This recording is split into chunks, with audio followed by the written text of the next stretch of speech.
Welcome to KWS Talks, the show where we take a deep dive into our school and explore the interesting people who are part of it. We're here to bring you fresh perspectives, insightful conversations, and a touch of humour to brighten your day. I'm Tristan, and I'm a co-host of KWS Talks. I'm excited to bring this week's episode to you. And I'm Becky, the other co-host of KWS Talks. Together we're here to guide these important discussions. Today we're honoured to welcome Leigha and Jerel, who are here to speak about their first year as sixth formers. Hi guys, so do you mind just introducing yourself quickly? Hi guys, my name is Jerel and I take Economics, Psychology, History. I'm the Senior House Captain for Armstrong and a member of the Sixth Form Student Council. I'm Leigha. I take Chemistry, History and Biology, and I am also a member of the Student Council, and I'm the Senior House Captain for Tesla. Thank you guys for joining us on our podcast today. First question I would like to ask, what were your expectations before starting your first year at sixth form? To be honest, I kind of thought it would be kind of scary. For someone, I usually start studying quite well in new schools, but I kind of thought it would be a different case for sixth form, going to a school where, the majority of externals have already, know each other, kind of be excluding, but it definitely proved me wrong. Everyone I've spoken to has been really friendly, very supportive, very welcoming. And yeah, it's been a really good experience. On my first day, I actually like to shout out a few certain individuals. Go ahead. Shakram, George Gilroy Hunt, Benjamin Robson, Ethan Ward, and Alfie Freeman for being very welcoming on my first day. Thank you for just being really nice in general. So yeah.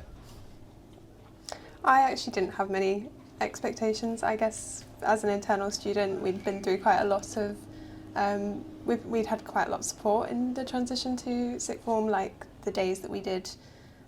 Obviously, we had the official sixth form transition day where Jerel, you were there as well, weren't you? Yeah. But we also had the days earlier on in the year that I kind of.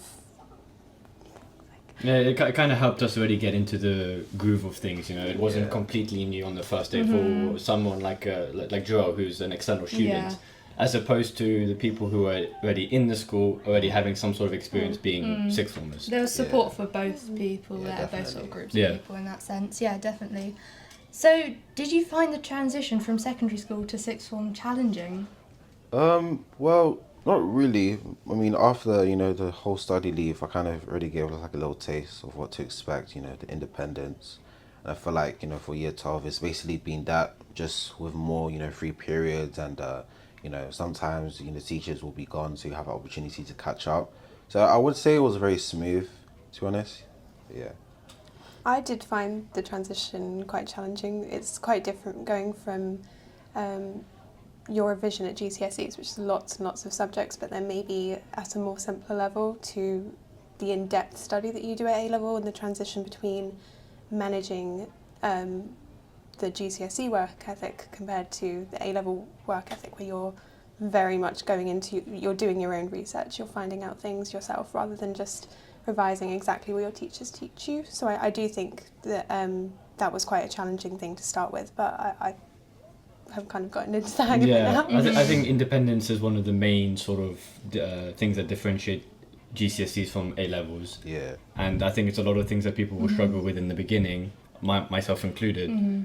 But I think over time, as with anything in life, you'll get used to it and eventually it'll be like second nature. Yeah, it was definitely a big step up, but I think after a month or so I definitely got used to it, the difference in workload and just a depth of knowledge and the challenge. Going outside of your textbooks to yes, definitely. exactly. research. Yeah, I also think that the teachers for the first couple of weeks were really supporting. They understood the position we were in. We're fresh out of GCSE, so they understand that it can be a bit nerve-wracking for us. So they definitely done a really good job of reassuring us everything is okay, that this is normal. So, Joel, would you say that you have felt supported both emotionally and academically? Absolutely, yeah, definitely. My teachers, they're really supportive. They give the amount of great work. In lessons as well. I always feel like I'm comfortable to speak to them after school, or send an email about, I wasn't really sure about this topic, etc. Could you explain in more detail? Could I come see you after school or break to go through it? And even with feedback for recent tests as well, they've really been very informative, and they actually give proper like hard on advice what to do next, and like, you know, they're very supportive, very encouraging as well. In terms of emotionally, yeah, my friend group, you know, I feel like they're very, you know, very kind and actually very understanding as well. You know, we're all in the same boat. We're all, you know, went through the same challenges, if not similar. So yeah, I definitely gotten a lot of support. Science sixth form. Yeah, that sounds amazing. What about you, Leah? I think that the teachers definitely are brilliant at supporting A-level students. The transition is such a big jump, and I think the teachers can be really great, especially in that beginning stage, in helping you adjust to that, as well as, you know, the topics are extremely difficult, and most of my teachers have never had an issue with spending extra time to try and make sure that I've grasped a subject fully before moving on, or just putting in that bit of extra effort to help me. Yeah, that's evident, and like I think personally for me, a lot of my subjects are quite difficult, but I can see that the teachers, you know, they're passionate about trying to ensure that the students understand what we're doing, and you know, we're going through difficult things that we may have never seen before. But like Leah said, they don't shy away from spending that extra maybe 10-20 minutes just explaining it over and over again until we finally do understand it. Yeah, as you say, the subjects are quite different from the GCSE subjects, but I was wondering, and this may, you may be slightly biased here, but which subject has been the most rewarding or the most difficult, maybe in comparison to the GCSE equivalent? Well, for myself, I didn't take any of my subjects at GCSE. Obviously, you know, before GCSEs happened, I, you know, had a few topics I learned here and there. I would say the most easiest would probably be economics or psychology, and I would say that the hardest definitely be history, because I didn't take it for GCSE. So, you know, compared to Wow. yeah, So it must have been like a lot more Yeah. content for you to yeah, a revise. lot of content. Yeah, compared to the rest of the people in my history class, they've been learning this type of technique for 2+ years, and I've only been learning it for like a few months. So it's definitely been a bit challenging of learning the structure and actually practicing it, but my teachers have been really supportive. You know, they understand the position I'm in, so they have been more than willing to ensure that I'm, you know, catching up with the others. So yeah. Yeah. Thank you. Well, obviously me and Becky also take history, and I'd say that's probably one of my most rewarding ones. It's one that I enjoy the most, for sure, but I do agree with Jerel. There's definitely a level of understanding from GCSE that's made it a lot easier to cope with the more difficult content at A-level, as well as, you know, how the essay style slightly changed to be that step closer towards university. But I'd definitely say my most difficult subject has been chemistry. I think Becky, doing science as well, can relate that it becomes quite more in depth at A-level. It can get from complicated GCSE. quickly. Yeah, it can. A lot of the content from GCSE you add on to quite a lot, and it can definitely throw you a little bit at first. Yeah, it can throw you, but it's definitely, I'd say it's definitely worthwhile personally. Oh, for sure, yeah. It's just, I've loved learning about these topics more in depth and finding out why these things really happen, because in GCSEs you kind of almost gloss over that. It's more about actually memorising it than understanding why. Yeah. So how have your plans for after sixth form changed since you started? Before starting the sixth form, I was like very, very sure I was going to go to university. I mean, I had little to no knowledge about degree apprenticeships, but ever since starting the sixth form, you know, I've been to loads of like online events, and even my work experience as well. I have a work experience with one of the big 4 accounting firms, and everyone I've spoken to, I've always been saying, if they could go back and choose between a degree apprenticeship and a graduate scheme, every single one of them has said degree apprenticeship. So at this point, obviously I'm still going to apply to both university and degree apprenticeships, but if I had to make a decision now, I'd most likely go with degree apprenticeship, because of regardless of the pay, I feel like, you know, I actually want to be working in the technology or the financial field in the future. So I feel like if I, you know, start with a degree apprenticeship, I can actually gain that amount of experience as well. My cousin, he's a front-end software developer, and he said that I should go for a degree apprenticeship because they can actually gain the hands-on experience. So yeah, I think all roads are leading to degree apprenticeship for me, to be honest. I know KWS has been really great for showing the different routes that you can go down after sixth form as well. Yeah. They've been open to the different paths. Yeah, they've been really, really supportive as well. Yeah, plenty of assemblies and period sevens, and Definitely. I know, like for example, Miss Gardner has both apprenticeships and UCAS period sevens guiding students through the process. How about you, Leigha? My plans have changed quite a lot since starting sixth form. In year 11, I was quite fixed on going into biology and doing topics related to stem cells. So that was actually what I did an EPQ this year, and my topic was to do with that. But since starting sixth form, my plans have changed a lot, and I now have got my heart completely set on going into law.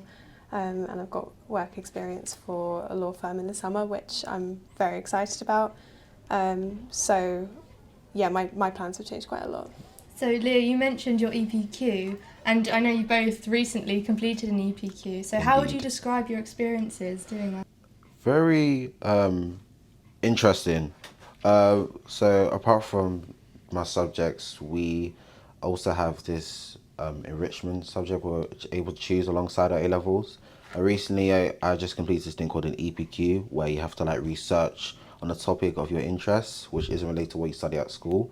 So for instance, my EPQ was on AI's productive impact between algorithmic trading and cybersecurity. Yeah, I'd say it definitely was a very insightful process. You know, you actually are able to research on your future career fields as well. Anyone from our EPQ class can vouch. It was a very stressful and long process, but our teacher, Mrs. Hall, she reassured us and she gave like a lot of insight of how the whole process is. And we also have like these teachers called supervisors, so like mentors in the school, which, you know, guide us and ensure that we're on the right path. For reference, my supervisor was Mr. Houghton, so if you're hearing this, thank you. And yeah, I would definitely say if I had to redo it again, I would definitely like stay fixated on my title, because I did kind of have to change it halfway through. But regardless, it was while it was very challenging, it is quite rewarding, as we recently got our scores back and very, very pleased with my score. So, yeah. Yeah, I do agree with Jerel. It was a really interesting experience, and as I mentioned, I completed mine on what I thought I wanted to go into as a career. So mine was gene therapy and its applications in breast cancer and sickle cell anemia. And as much as it was such an interesting thing to me, and it's something I've been interested in for a long time, so I really did enjoy being able to study in depth about it, I did decide in that process that I didn't see myself doing that as a career. Alongside that, also Mr. Boucher's history lessons kind of put me onto law. But it was such an interesting experience. It was so good to be able to practice that kind of thing before we go to university, where it's so different to how we'd usually write an essay. So I've done essay subjects all the way up through school. Right now I'm doing history, which is very essay-based, but the structure of these kind of essays are just so different that it was such a valuable experience being able to practice that before we go into a proper uni environment. Right. Yeah, for those who don't know, going into sixth form, you have an option of choosing different things. Some people choose EPQ, some people do an idea award, some people do further maths. So would you say that you would recommend EPQ to other people? Is there certain things that you wish you'd known beforehand, or? Yeah, definitely, I would recommend EPQ. If I had to give few words of advice, is number one, definitely decide what you want to do for EPQ within the first 2 weeks, because, you know, for example, like I mentioned, I kind of changed mine halfway through. I was originally doing AI's impact between medicine and finance, but I didn't really enjoy the medicine side, so I had to like softly reboot into finance related. So definitely like ensure that this is what you want to do for your EPQ, because you're going to be writing this for the next 8 to 9 months. And if you come to the end of your EPQ finding out you didn't enjoy it, then you just wasted your time. And my second advice is definitely use your supervisor to the max, because they are very supportive. They're here to help you. They won't be able to tell you everything you should do, but they're able to guide you onto the right path and give you a helping hand. And yeah, and definitely like support, you know, people in your class, try and support them, try to support each other, because I think Leigha can also vouch, you know, in our class, so we had like a little group and we kind of support each other as well. And like towards the end of the process, we had to like make a presentation, about our findings. So, practicing with each other like really helped, and we got like certain feedback. So definitely create bonds with people in your class. Right. Yeah. Similar to what Jerel was saying at the beginning, I'd say definitely staying focused on your title is such an important thing. I would recommend EPQ to anyone that wants to go on to study at university. I do think it's such a valuable experience, but one thing I did find, even though I kind of set my title really early on in the project, I did find while I was doing my research it is a really interesting topic, and I did go off track from my title quite a few times because things are just so interesting. And then I found by the end of the project I had a lot more information than I needed, and I struggled to meet the word count and get around 500 words. I went over quite a bit, but it did really help to focus, kind of teach me how to do focused research like that. We're about to start our coursework in history, Jerel and Becky, so I definitely think it's a useful experience. It's given me an advantage going into coursework, and it will definitely give me an advantage going into university. Yeah, I mean, after hearing such good things about EPQ, I think I have to say that I need to promote some further maths here. Yes, further maths. Yeah, I mean, obviously, going into further maths, you definitely have to have a good aptitude for maths and also have a passion for it. But I would definitely recommend it from my point of view, and I know Becky also takes it as well. I think it's great just to have along with normal maths, because it just really strengthens your maths skills. Yeah, and it's also it helps out, doesn't more it? interesting things. It's sort of a wider variety of topics and concepts you've probably never covered before. And I've really enjoyed my time, and I think, and the teachers are great as well. So definitely, if not EPQ, then I would highly recommend further maths. I know we mentioned briefly about saying past advice for EPQ. Just in general, if you could go back into the past, what is something that you would tell yourself?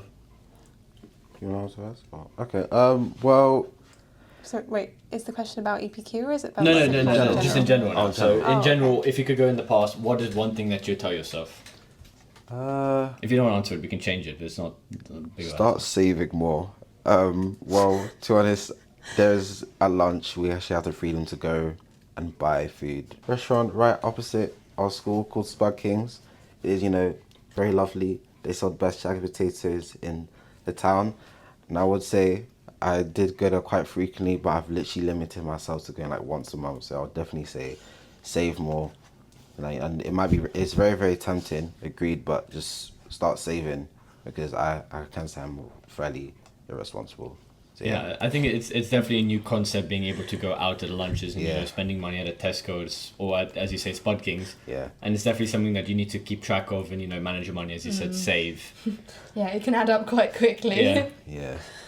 I would say it would be better if I had made sure, instead of just managing my work, I made sure that I felt confident on anything before moving on to something else. For context, with chemistry, I've found that topics can go from being quite similar to GCSE with just a little bit added on to completely new really fast. So I feel like and in history as well, they can go from what we're used to, which is kind of memorising stats and dates and things, to more in-depth, complex questions that run throughout our entire history topic. So I feel like I would tell myself to make sure I'm confident with everything before I go on to something else, because I know that it can become much more complex much faster at A-level. Definitely striking the balance between understanding a topic and having enough time to go through everything, because it is a lot more work, but you also need to, like Leah said, make sure that you understand each topic in a certain amount of depth in order to pass your exams. Mm-hmm. So that was advice to your past self. I was wondering if you had any advice to maybe future new sixth formers coming in next year?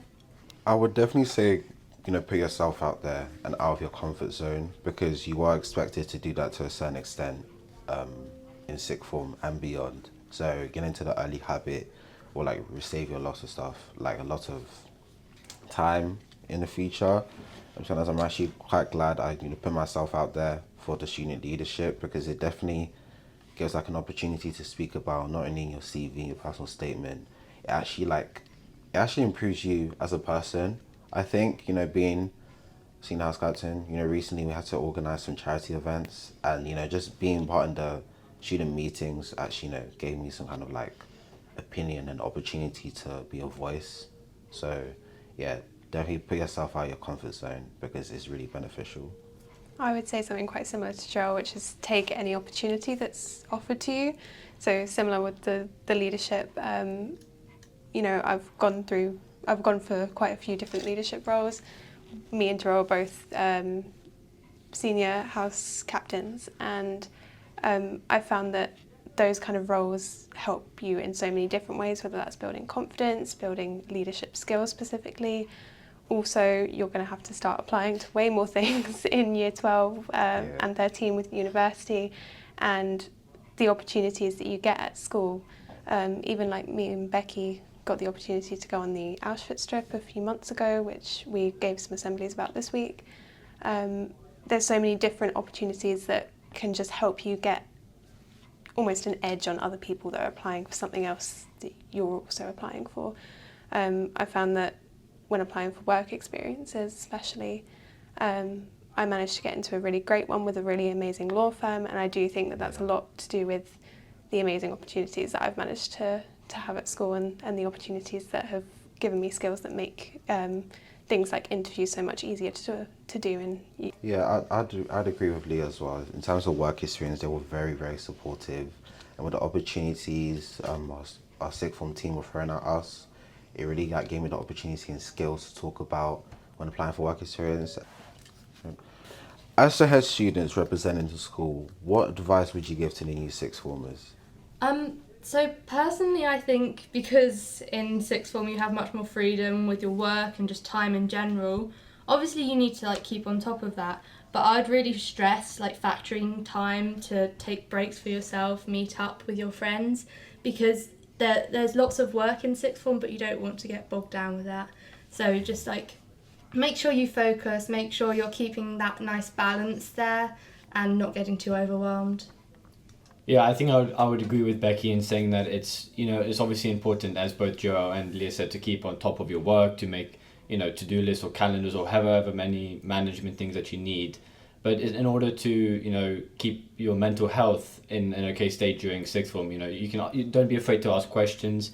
No one's perfect the first time, and I think a lot of people need to know that the teachers are there to answer any questions you may have, and no one's expecting you to be perfect on your first day of sixth form as a new student. Yeah, because the lessons are much harder than at GCSEs, so if you need to ask questions, ask plenty of questions, because otherwise it gets quite hard. So seriously, if you have questions, just ask them.